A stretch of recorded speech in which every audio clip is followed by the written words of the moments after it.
Hello everybody, my name is Harrison Herman and today I'm going to answer some questions.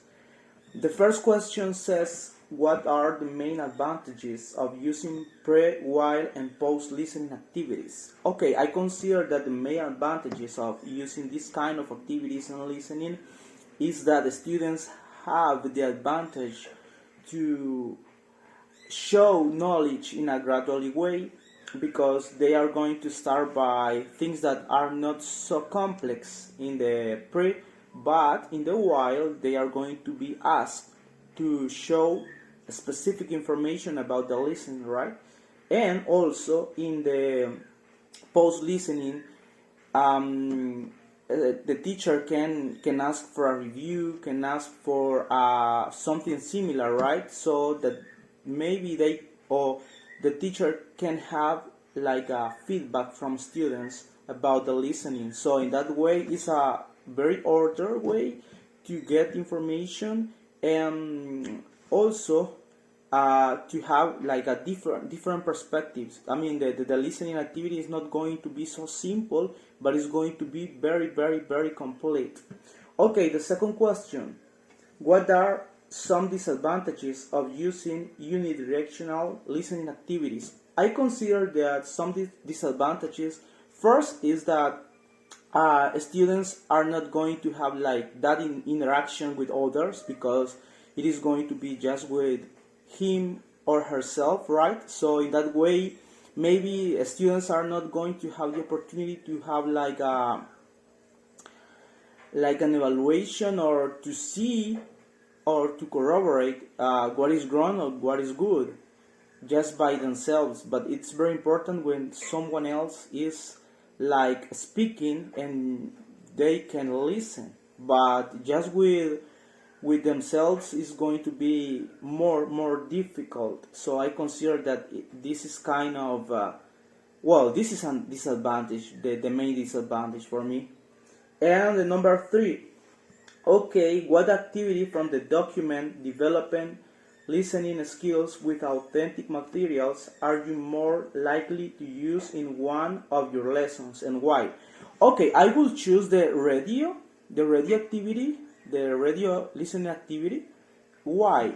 Because I consider that in that case, students have the opportunity to focus more on listening. Imagine with movies, I mean, I consider that movies are very interesting for them. Okay, depending on the level, students can get like focused by the movie and not only by the audio.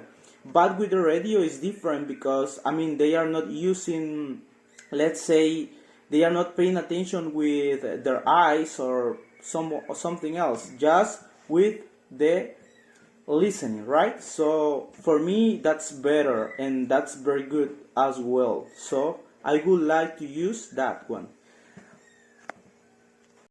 Okay, finally, I'm going to talk about, or I'm going to answer the question that says, what stops students from learning how to communicate effectively?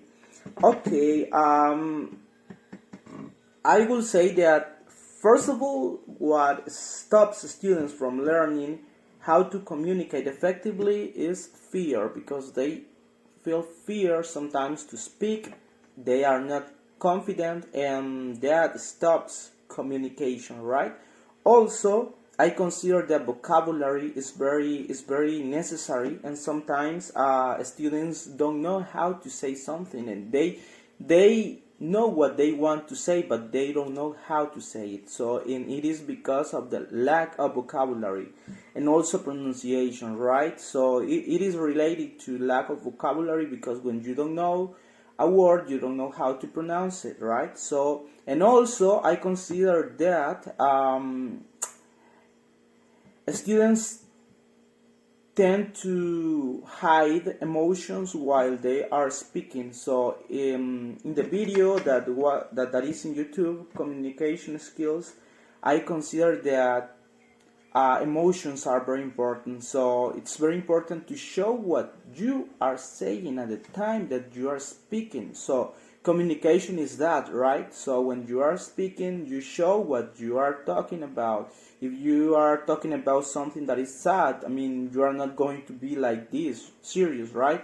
You are going to show that you feel that. When you are excited, you are going to show that. When you are happy, you are going to show that. When you are happy about something that makes you happy. So I consider that these are 3 points that stops students from learning how to communicate effectively. So it was all for me. Bye bye.